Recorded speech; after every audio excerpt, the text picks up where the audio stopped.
Bonjour, bienvenue dans la chaîne francophone de Kinshasa et de l'information économique et l'entreprise d'investissement de l'espace francophone. Notre sujet d'aujourd'hui, ça sera la place de l'économie francophone dans ce monde qui est en ébullition. Les anglo-saxons du continent sont en avance. Pourquoi ça? Et puis, vous savez il y a des jours à Paris, il y avait tous les dirigeants francophones, y compris la nôtre, le président Tshisekedi, y compris le président Kagame, les incontournables du continent africain. Et puis nous voyons aussi Louise, l'ancien ministre d'Affaires étrangères rwandaise, est devenu aujourd'hui le secrétaire général de l'OIF, l'Organisation des États d'Afrique francophone, ou de la francophonie comme on peut dire. Dans ces plateaux, comme d'habitude, un économiste, un professeur d'université qui enseigne le business, mais le pays Lumumba, il n'y a pas assez des entrepreneurs. On va savoir si qu'est-ce qui fait ça, parce que les professeurs sont là, ils enseignent. Est-ce que le Congo, rien que la démographie, ou économiquement, on peut dire que le Congo occupe quelle position? Parce que même le photo à Paris, on a vu, voilà, bon. Est-ce qu'on doit quitter cette organisation? Comment? Ça, c'est à l'invité de nous dire. Parce que la langue, nous le partageons. Nous sommes le premier en démographie, mais en économie, nous sommes peut-être, je crois, le professeur nous dira sur les 88 États francophones, le Congo est dans quelle position? Parce que le premier économie, c'est la France. Et puis, si nous regardons la Belgique aussi en avance, la Suisse, pareil. Si nous prenons le royaume chérubin, donc le Maroc est bien placé. L'Égypte est mieux placée, la Côte d'Ivoire, le Sénégal. Il y a beaucoup des attaquants dans cette 88 États qui partagent la langue de Shakespeare, qu'on dit la langue de Molière, le français. Bienvenue, prof. Ça bouge à Paris. Hein? À Paris, photo de famille. Louise, maintenant, remplace la dame haïtienne de nationalité canadienne. Maintenant, Kigali, même pas 50 millions d'habitants, mais en attaque de la francophonie. Quel est l'espace? Cet espace-là, est-ce qu'économiquement, on peut dire que le dollar va reculer par rapport à la francophonie?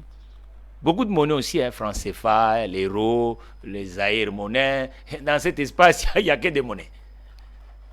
Voilà. Ok, merci pour la parole. Vous l'avez si bien dit, l'espace francophone compte 88 États membres, dont 54 États effectifs, 7 membres observateurs associés et 27 observateurs. Donc, en tout, 88 États. Mais quel est le poids économique de cet espace francophone? Bon, si nous prenons l'agrégat le plus pertinent pour évaluer la richesse des nations, c'est le PIB, produit intérieur brut.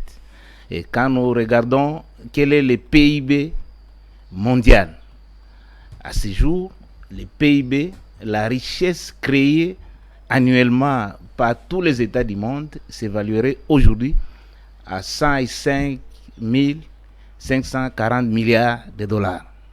Et tous les États, les 88 États, représentent au moins 16% de la richesse mondiale. Donc, s'il faut le mettre en termes monétaires, nous avons au moins 16 000 milliards de richesses que l'espace francophone crée dans cette globalisation. 16 000 milliards. C'est à peu près le PIB de la Chine. C'est ce qui représente 88 États. Et peut être comparé par rapport à la richesse, la deuxième puissance économique mondiale, la Chine, qui a un peu plus de 16 000 milliards, alors que les États-Unis en ont à ce jour 25 000 milliards de richesses. C'est un marché qui a combien d'humains, ce marché des francophones? 1 milliard et quelques d'humains. Comment? Combien de la démographie de cet espace représente quoi par le nombre de pays? La démographie à ce jour, nous représentons presque, nous représentons 1 milliard 200 millions hein, des francophones. Mais et la richesse, vous revenez tout le temps sur la démographie. La richesse des nations ne se conçoit pas toujours en termes de démographie. Elle peut se concevoir en termes de démographie si cette démographie elle est active. Prenons le cas pour notre pays.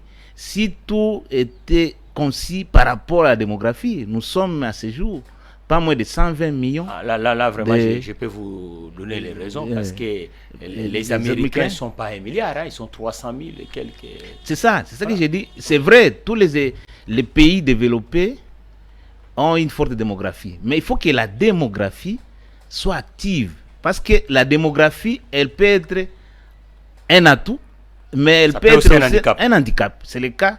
Quand vous avez une démographie active, consciencieuse, éduquée... Vous les mettez où? C'est des francophones. Elle est handicap ou... Non, c'est un handicap. Nous avons quand même 1 milliard. 1 milliard, mais quand même, nous ne pesons pas. Nous ne pesons pas. Si vous les remettez tout entre... Nous représentons seulement la richesse d'un pays, d'un seul pays, qui est la Chine. La Chine. Donc, et quand vous regardez même les échanges mondiaux, c'est autour de 32 000 milliards, mais nous, c'est à peine 6 400 milliards que nous participons en termes d'échanges import-export. Donc, si le plan économique, bien que nous soyons démographiquement importants, mais si le plan économique, on ne représente pas assez. Mais revenons, parce que vous l'avez effleuré la question, et qu'est-ce qui expliquerait en gros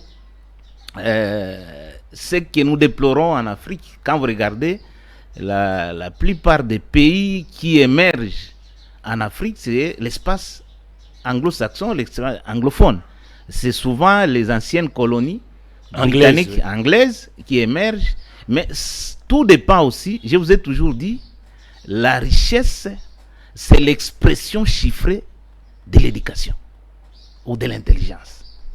C'est-à-dire, c'est ainsi que chez nous, on dit, celui qui est bien éduqué, celui qui a de l'intelligence, a aussi la richesse.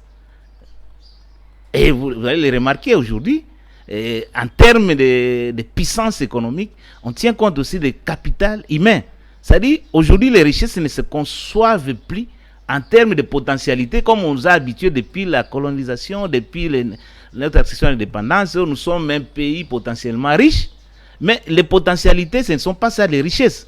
Il n'y a que l'intelligence, il n'y a que l'expertise, il n'y a que le capital humain qui est capable de transformer les potentialités en richesses réelles. Or, parce que le capital humain apporte la plus-value, apporte la valeur ajoutée. C'est la sommation de valeur ajoutée qui forme ce qu'on appelle le produit intérieur brut, qui est la richesse qu'on peut évaluer pour une nation. Or, dans notre pays, quel est le système éducatif? Malheureusement, c'est là où ça boite. Parce que quand vous regardez, nous avons deux écoles. Nous avons l'école anglo-saxonne qui est fondée, basée sur le pragmatisme, et l'école latino-germanique à laquelle nous appartenons, qui est basée sur l'idéalisme. Les anglo-saxons mettent l'accent sur la pratique. C'est alors que nous, par contre, même pour vous voulez recruter des journalistes, la première question que vous posez, présentez d'abord votre parchemin. Quel est votre niveau d'instruction? Alors que pour les anglo-saxons, ils posent la question, de quoi est-il capable de faire? Oh, moi je sais animer une chronique, la chronique économique. Mais ce n'est qu'après que vous allez maintenant demander quel est le parchemin, quel est le cursus, qu'est-ce qui vous permet de faire ça? Vous voyez. Et un autre élément, nous, quand nous, dans l'espace latino-germanique, l'espace francophone, nous formons les gens jusqu'à peu pour être employés, pour être utilisés. Le mot me paraît péjoratif. Donc, nous fondons notre éducation sur l'employabilité. Nous donnons de l'éducation pour être utilisés. Alors que pour les anglo-saxons, ce n'est pas le cas. On forme les gens pour être créateurs d'emplois.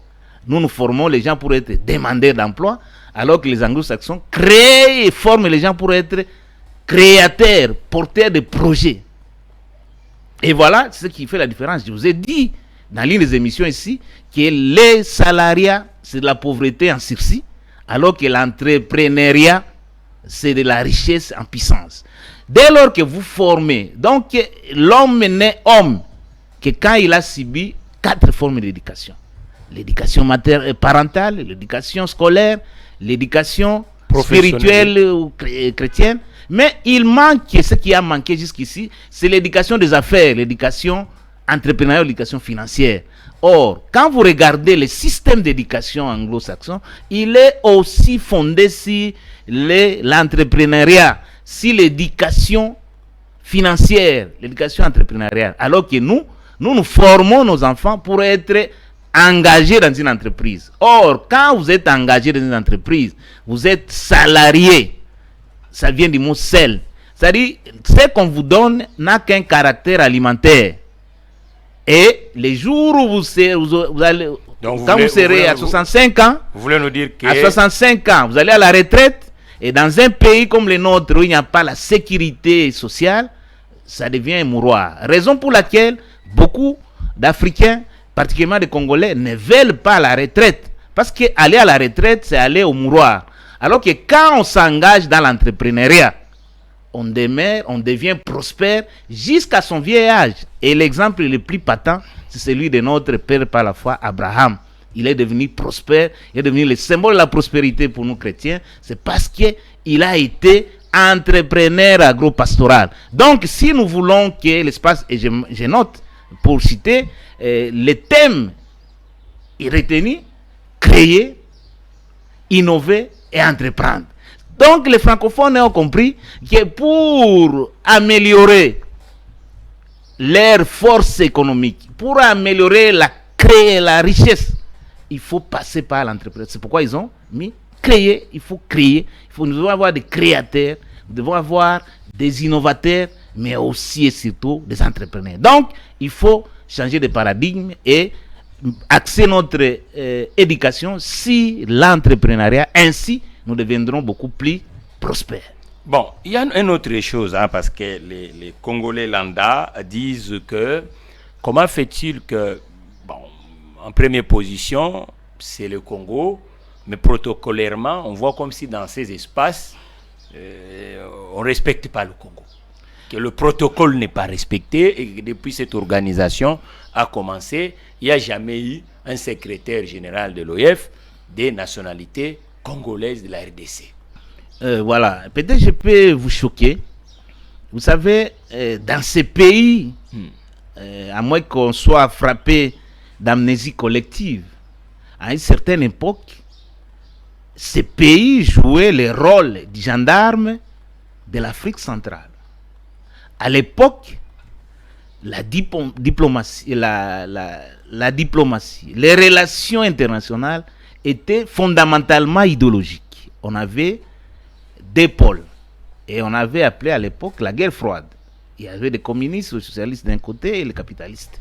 Et comme à l'époque notre pays incarnait le capitalisme mondial dans l'espace de l'Afrique centrale, voilà comment, en termes protocolaires, on avait une préséance au point que même on qualifiait le maréchal Mobutu comme le président de l'Afrique centrale. Mais aujourd'hui, les relations diplomatiques sont fondamentalement économiques. On va vous respecter quand on est fort. Être fort, c'est quand on est économiquement fort. Parce que la véritable souveraineté d'un État, c'est la souveraineté économique. Mais dès lors que nous sommes caractérisés par la vassalité économique, où nous dépendons entièrement et fondamentalement de l'extérieur. Donc, quand vous n'avez pas quelque chose à donner de substantiel, on va vous traiter, on va vous réserver les traitements qu'on réserve à un mendiant ou à quelqu'un qui n'a pas grand-chose à proposer. C'est comme ça, et ajouter à cela, aujourd'hui on parle de la diplomatie liquide. Avant que ce qui se passe de manière solennelle, formelle, il y a toujours des couloirs. Parce il y a que toujours des diplomates les qui préparent les terrains. La plupart des et je vais terminer. Regardez, quand vous parlez du Rwanda, nous, on a beaucoup péché par notre absence dans beaucoup d'organisations internationales. Or, les choses qui se font là, je ne pense pas que ce sommet seulement, au bout de 2 jours seulement, 4 et 5, qu'on peut décider de grandes choses. Ce qui est en amont, il y a des choses qui se préparent. Et ceux qui préparent ça, ce sont nos diplomates qui sont accrédités dans ces pays, mais aussi des diplomates itinérants qui font préparer ces choses. Et les protocoles relèvent aussi de la diplomatie. Mais dès lors que nous avons réussi à précariser nos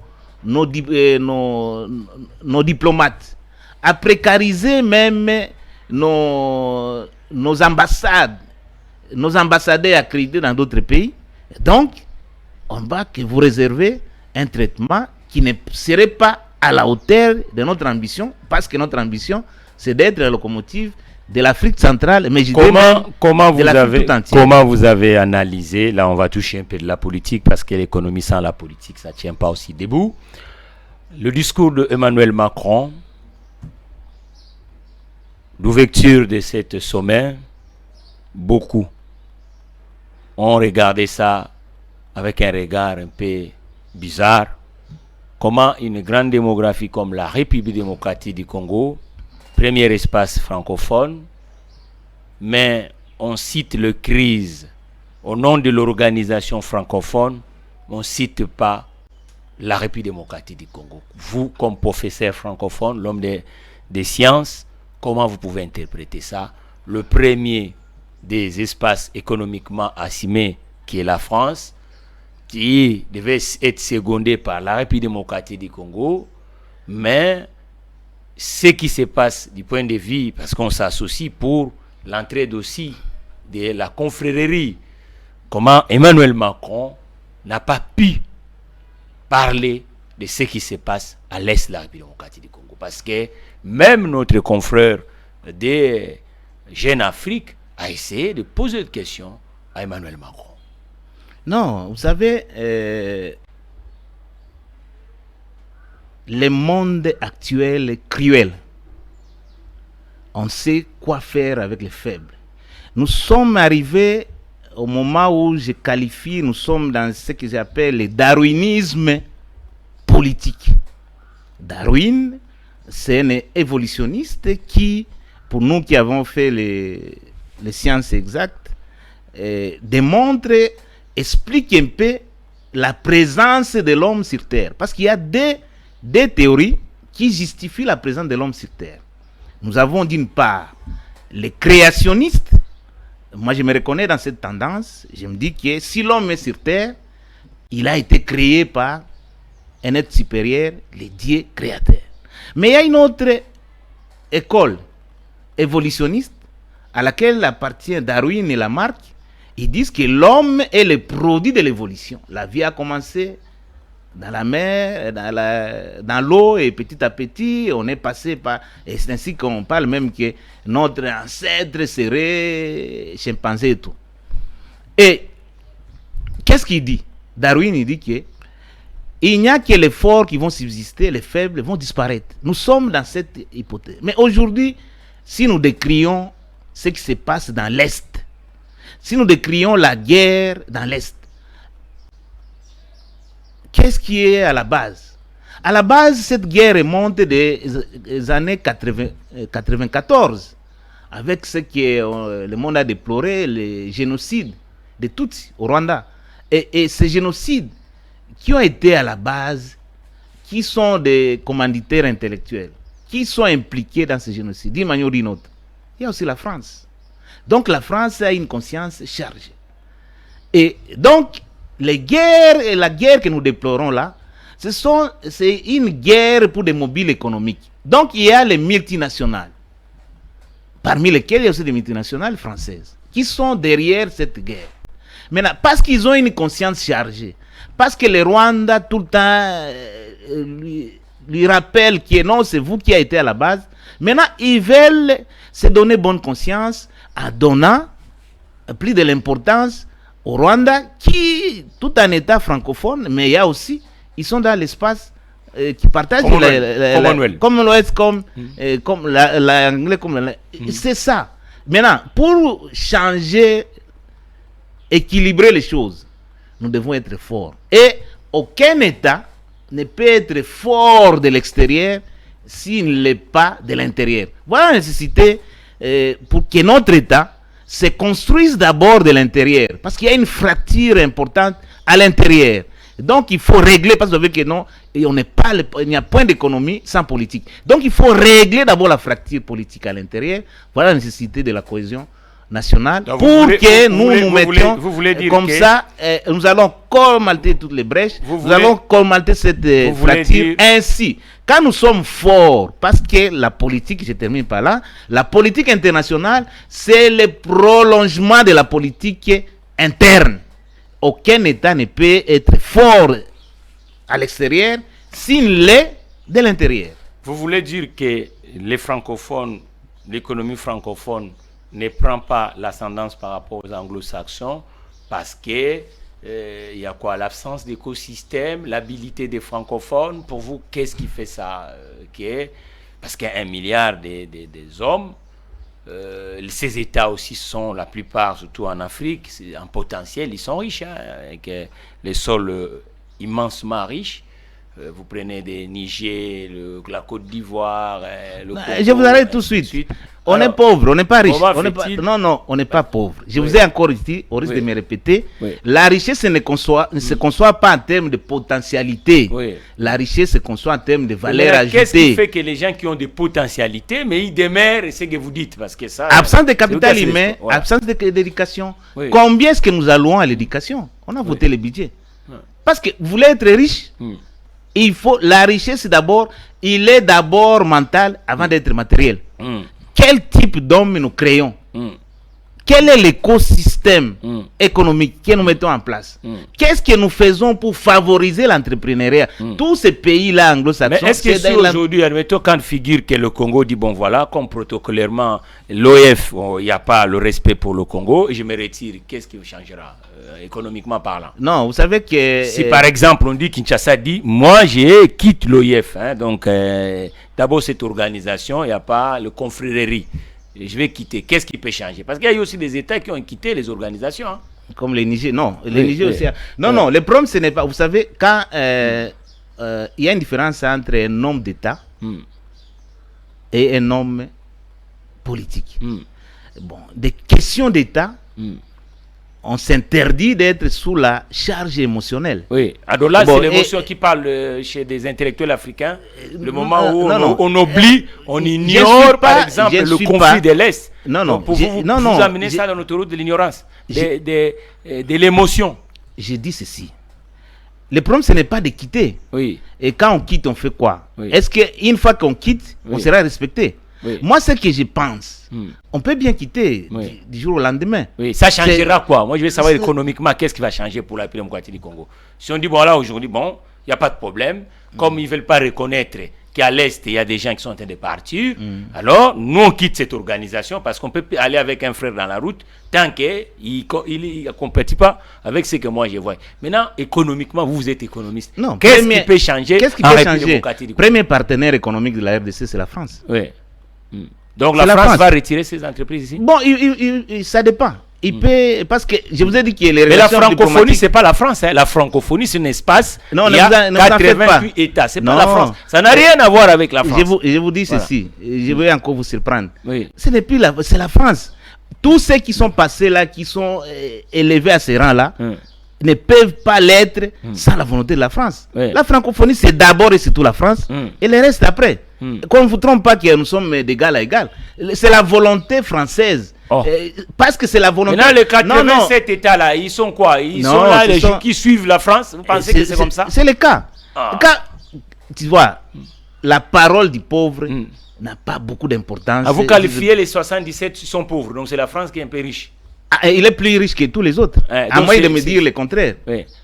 Quel est cet État? La Belgique n'est pas pauvre, hein? Non, la Suisse n'est pas pauvre. Il n'est pas pauvre, mais il n'a pas la même puissance économique que la France. Donc nous tous là, nous suivons comme des abeilles la France. J'ai dit ceci. Si vous voulez quitter, il faut commencer d'abord à construire votre richesse. J'ai dit, c'est un cas de figure en disant économiquement, on peut rester, on peut quitter. Oui. Le problème, ce n'est pas de quitter. Oui. Et quand on quitte, on change la donne. Oui, c'est ça le problème. Mais il y a des, je sais que on peut la bonne manière de protester les choses. Oui. Il faut démontrer que même si on n'y est pas, on est capable de faire autre chose. Mais tant que nous serons toujours considérés comme un mendiant assis sur lingot d'or, tendant la main vers la France, c'est ça tout le problème. Vous à la place, vous êtes le responsable numéro 1 d'une organisation où vous êtes membre à part entière. Et que cette organisation, vous voyez que par exemple, il n'y a pas cet esprit de confrérie. Ça veut dire que qu'est-ce que vous allez faire? Ne guérissons pas la fièvre, ne guérissons pas les effets. Ça, c'est la conséquence. Je vous dis que la diplomatie, les protocoles se préparent d'abord et surtout en amont. Ce qu'on voit à l'officiel là, c'est le résultat d'une préparation. Cette omission-là gravissime de Macron, de méconnaître la crise ça relève d'un traitement de l'égard que les autorités françaises ont vis-à-vis de la RDC. Ce n'est pas que lui, c'est quelqu'un quand même assez cultivé, qui connaît bien les choses, qui sait qu'à ce jour, la crise la plus meurtrière du monde, c'est la crise, cette guerre dans l'est du pays. Plus de 10 millions. Avec la France a des valeurs que nous disons, par exemple, des valeurs universelles. Hein, déclamatoires. Il y a une fête qu'on dit, la fête de l'humanité. Même humainement, est-ce qu'un dirigeant de haut rang peut essayer de faire comme si... Les capitalistes non, vous comprenez, c'est pas sérieux. Les capitalistes n'ont pas le niveau de ces dirigeants, est-ce que vraiment, même dans la dimension humaniste, ils peuvent vraiment ignorer ce qui se passe à l'Est? Ils n'ignorent pas, c'est de la com. Toi, tu es de la communication. Oui. Tout ce qui se fait, c'est de la communication. Oui. C'est-à-dire, on veut vous faire voir que non. En tout cas, vous là, vous ne comptez pas par rapport à tous ces Congolais-là qui sont canardés au jour le jour. Pour eux, n'ont aucune importance aux yeux parce que ce sont, ne l'oubliez pas, ce sont des capitalistes. Les capitalistes, on peut parler de l'humanité, de l'humanisme. Mais les capitalistes, ils sont fondamentalement guidés par les intérêts économiques. Comment que l'espace économique francophone avance tant qu'il y a des membres à l'intérieur? C'est pas n'importe quel membre. Ce n'est pas une église. Comme la République démocratique du Congo. Ce n'est pas une église. Oui, nous disons pas. Là, ce n'est pas une église. Nous partons plus dans là, c'est un problème de rapport de force. Oui.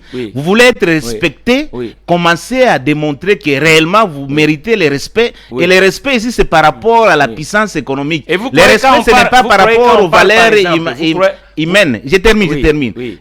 C'est vrai, il y a des valeurs humaines qui sont prônées dans cette... Ça, ce sont des valeurs qui sont parfois déclamatoires. Ce n'est pas tout ce qui est clairement dit qui se fait réellement.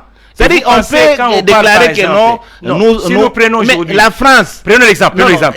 Laissez-moi terminer. Je crois que les gens qui nous suivent risquent de croire que on veut échapper à la question.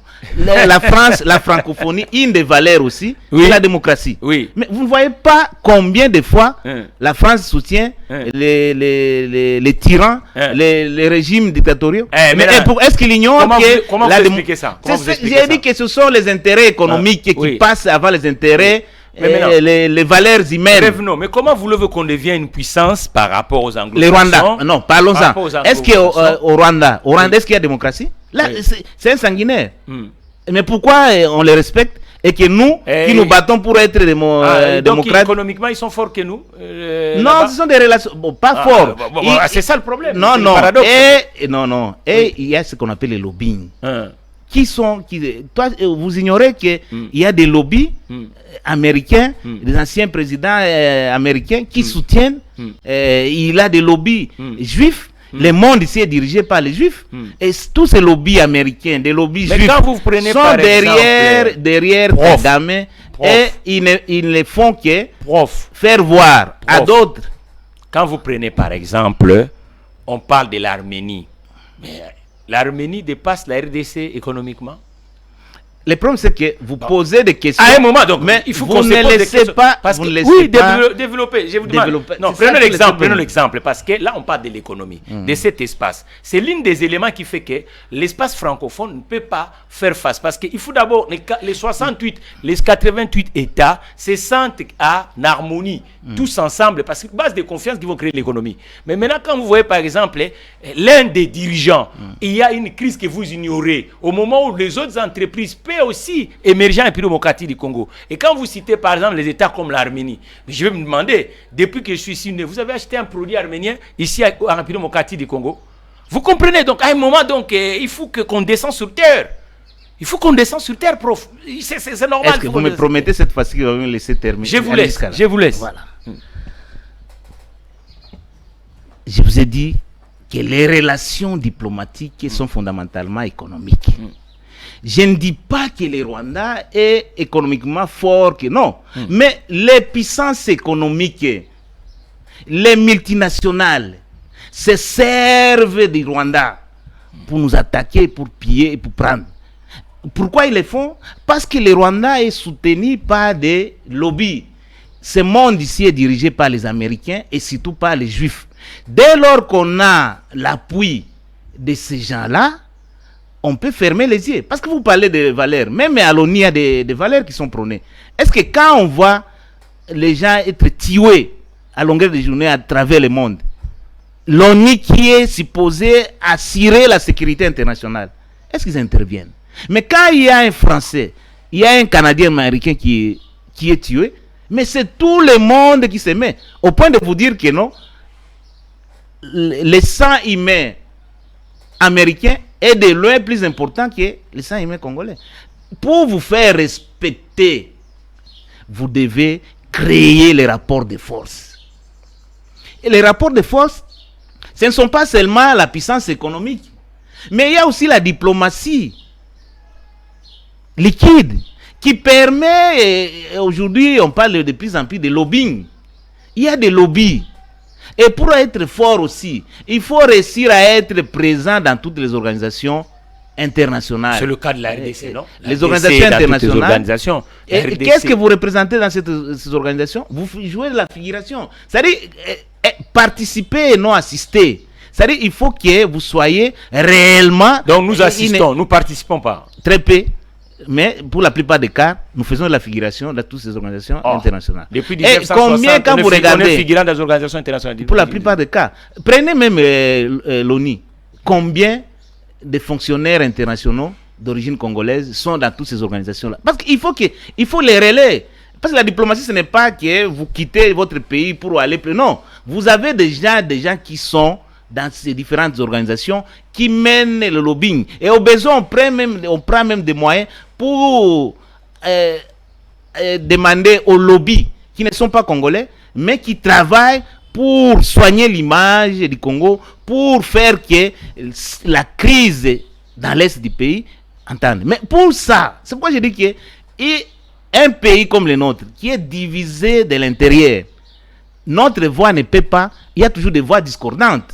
Mais quand nous parlons d'une voix, et pour parler d'une voix, il faut arriver à réunir un minimum de consensus. Concrètement, on doit faire quoi? Kinshasa doit faire quoi?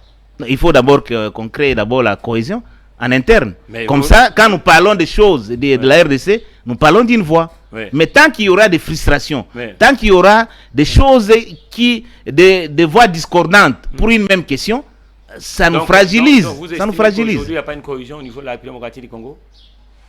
Je ne suis pas dans les rôles de poser des questions. Vous, là, en tant que journaliste, vous trouvez que vraiment, il y a cohésion dans notre pays? Les gars là va vers Kassai et c'est des Bandundu. Moi, je ne parle pas de cette situation. Même pendant la dictature la plus atroce, les gens...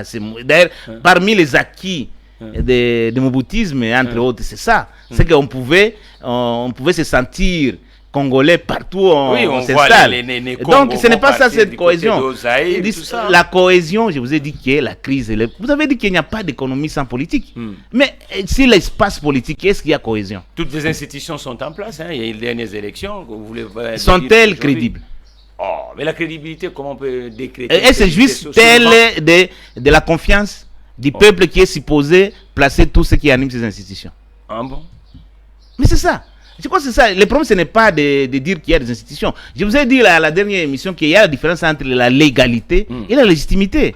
C'est-à-dire, on peut jouir de la, maintenant, de la légalité, mais économiquement parlant, qu'est-ce que le Congo doit faire pour qu'il soit parmi les gagnants de l'espace francophone? Il doit être fort économiquement. Il faut créer les richesses de l'intérieur. L'économie, je vous ai dit, l'économie est fondamentalement domestique. Tant que nous aurons toujours une économie de rente, comme c'est le cas, tant que nos regards seront toujours rivés vers l'extérieur pour attendre le monde qui viendrait de l'extérieur, rien ne pourra marcher. Donc, créer, et nous avons tous les atouts. Et l'organisation francophone doit changer quoi? Comment? Parce que je vois qu'elle tourne beaucoup plus dans les meetings. Personne n'obtiendra de la francophonie ce qui ne sait pas se donner de lui-même. Il ne faut pas attendre de la francophonie. Qu'est-ce que la francophonie va vous donner? Qu'est-ce qu'elle doit vous donner? La solidarité? Des bouts de lèvres, oui.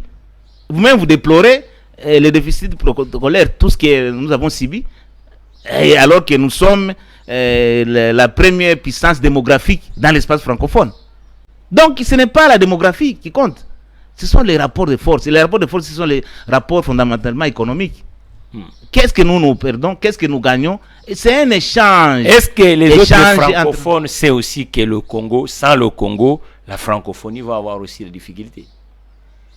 Parce que la première nation où il y a beaucoup de francophones, c'est la démocratie du Congo. Donc, si aujourd'hui, admettons, les Congolais disent que non, nous ne voulons plus cette histoire. Donc, on va partir ailleurs. Et vous croyez que si nous quittons de la francophonie, on va mettre fin à la francophonie? Non, ce n'est pas. Ce n'est pas. Il n'y aura pas un manque à gagner du côté des francophones. La conception n'est pas quantitative, elle est qualitative. Vous pouvez être nombreux comme des Chinois. Mais si vous n'avez apporté... Rappelez-vous des Chinois. À l'époque, quand ils n'étaient pas aussi forts économiquement comme les cas, mais ils étaient considérés comme des sous-hommes. C'est-à-dire, le monde, je vous dis encore une fois, c'est un monde cruel. C'est un monde fondamentalement matérialiste. Quelles sont les réformes profs que le Congo doit faire pour qu'il puisse peser dans toutes les organisations internationales? Créons d'abord l'intégration nationale. Économiquement parlant, créons des richesses à partir de l'espace congolais avant d'envisager d'aller à l'extérieur. Mais tant que notre économie, notre richesse est tenue par l'extérieur, nous serons toujours faibles. La main qui donne est toujours au-dessus de celle qui reçoit. Mais si vous voulez toujours continuer à être un mendiant assis sur le lingot d'or, nous allons toujours subir. Vous aimez beaucoup cette expression. Hein? Oui, cette expression, c'est par rapport à ce que vous dites. Parce que, pourquoi je dis un mendiant assis sur le lingot d'or? Nous avons des potentialités. Ce sont des richesses virtuelles. Mais comment vous êtes assis sur de l'or, mais vous continuez à quémander? Donc, vous êtes un mendiant, c'est que vous ignorez. Parce qu'il y a même un musicien qui disait que non, l'ignorance, c'est une mort lente. Mais moi, je dis que non, l'ignorance, c'est la mort tout court. Donc, comment, avec tout ce que vous dites, avec tout ce que nous avons comme merveille géologique, merveille touristique, la faute à qui? La faute a toujours été aux dirigeants. La faute n'a jamais été au peuple congolais ou non, le peuple. Mais le dirigeant sort de la population. Comment vous pouvez dire ça? Mais le dirigeant sort de la population. Il n'y a pas un management, on dit, il n'y a pas de faux groupes, il n'y a que des mauvais dirigeants. Parce que c'est le dirigeant qui est capable de changer, de transformer. Parce que la mutation sociétale, la transformation de ces peuples relève de l'élite. À moins de me dire que l'élite n'existe pas. Ou celle qui existe, elle est prédatrice, elle ne comprend pas les enjeux. Parce qu'on n'a pas, si la place, si le podium de l'excellence, il n'y a pas foule. C'est-à-dire, quand on a une élite consciencieuse, une élite qui est capable de changer, de transformer les choses, les peuples aussi. Nous atterrissons des gens. On va les voir. Le peuple a toujours raison. 30 secondes. Hein, 30 oui, secondes. Le peuple a toujours raison. Nous avons vu tout. Je vois que vous voyez, tout était noir hein, de votre côté. Non, bien au contraire. Éclaircissez un peu hein, le Congo. Quel est son avantage? Comment il doit faire? Le peuple doit avoir aussi cet espoir de dire voilà, nous sommes Congolais et nous pesons dans nos organisations. Et qu'est-ce qu'on doit faire collectivement hein, en 30 secondes pour que 30 secondes, je vous dis que une nation divisée en elle-même ne peut pas subsister. Donc, créons d'abord la nation, créons la détente sur le plan politique, parce que la volonté politique, c'est celle qui régente toutes les autres volontés. Quand nous aurons je ne parle même des maximums, quand on aura le minimum de consensus sur le plan politique, et que nous allons mettre des institutions qui vont refléter la volonté et la confiance du peuple, alors nous pourrons, de l'intérieur, créer des richesses. Pourquoi nous devons être 64 ans après, continuer toujours à être dans la vassalité économique, dans la dépendance? Mais on peut créer des richesses. Nous avons des avantages comparatifs énormes que beaucoup de pays n'en ont pas. Donc le problème, c'est que faisons en sorte que le potentiel devienne le réel. Arrêtons de dire que nous sommes potentiellement riches. Disons maintenant, nous sommes réellement riches. Et pour être réellement riche, c'est transformer les potentialités naturelles, minières, en richesse réelle. Et ça passe par l'éducation, par la recherche. Mettons le gros de nos moyens dans l'éducation, dans la richesse. Comme ça, le peuple qui provient du peuple, comme ce peuple sera bien éduqué, les hommes qui proviendraient de ces peuples-là seront des bons dirigeants. Le peuple est en paix quand il a de bons dirigeants. Le peuple est en détresse quand il y a des barbares, des piètres qui commandent les autres. Dans un pays où les aveugles ou les non-voyants conduisent les voyants comme nous, à terme, nous allons nous retrouver dans l'abîme. Et je crois, si on n'est pas encore arrivé à l'abîme, on est sur le point d'arriver. Donc, on a intérêt à nous ressaisir et pour faire les choses de manière à ce que les rêves qu'avait vu Lumumba, que nous devenions la locomotive de développement de l'Afrique tout entière, et la francophonie aura plus besoin de nous, et nous n'aurons quoi faire avec la francophonie. Nous vous remercions le professeur quelque chose de substantiel à proposer, et notre absence d'économie pourra en causer République préjudice. démocratique du Congo. Nous disons à tous les francophones du monde, une nation ou un regroupement s'est fait avec la philosophie des confréries. La philosophie des confréries va pousser que l'économie, la confiance s'installe. La République démocratique du Congo, sans la francophonie, elle ne sera pas aussi ce que nous pensons. La francophonie, sans la République démocratique du Congo, il y aura toujours un truc qui va manquer.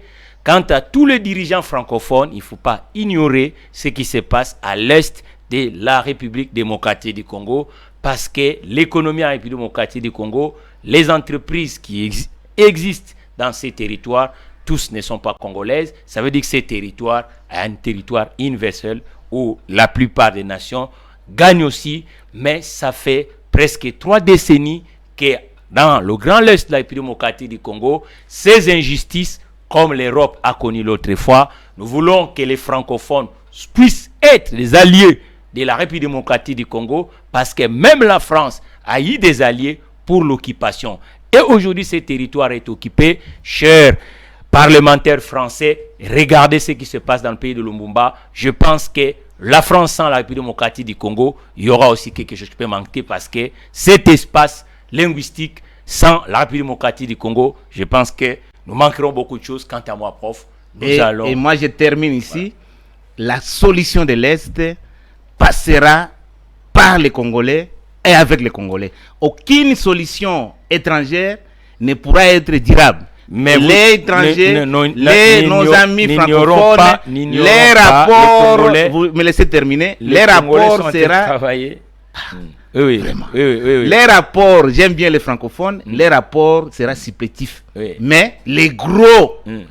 pour éradiquer définitivement cette guerre, c'est même pas la guerre dans l'Est, cette guerre dans notre pays doit être le résultat de l'effort individuel, collectif. Le Congo est en train de travailler. Je vous informe que la France, quand il était occupé, les Français travaillaient, mais il y a eu aussi appui des alliés. C'est pour ça que nous disons dans la chaîne, c'est pour ça que nous disons dans cette chaîne francophone qui émettent à Kinshasa, que tous les francophones ne peuvent pas ignorer ce qui se passe en République démocratique du Congo, parce que c'est un ensemble. Et cet ensemble, nous devons jouer collectif. Et ce n'est pas la première nation qui a été occupée, comme la République démocratique, y compris la France d'occupation. Il y a eu des alliés. Nous disons aux parlementaires français de comprendre que ce qui se passe à l'Est, ils doivent faire attention parce que ce n'est pas sérieux. Il faut qu'on sente que nous tous, nous sommes des francophones. Je suis tout à fait d'accord avec vous. Merci. J'attends l'apport supplétif des francophones, mais les gros doivent provenir des Congolais. Merci, professeur Omeonga. C'est moi.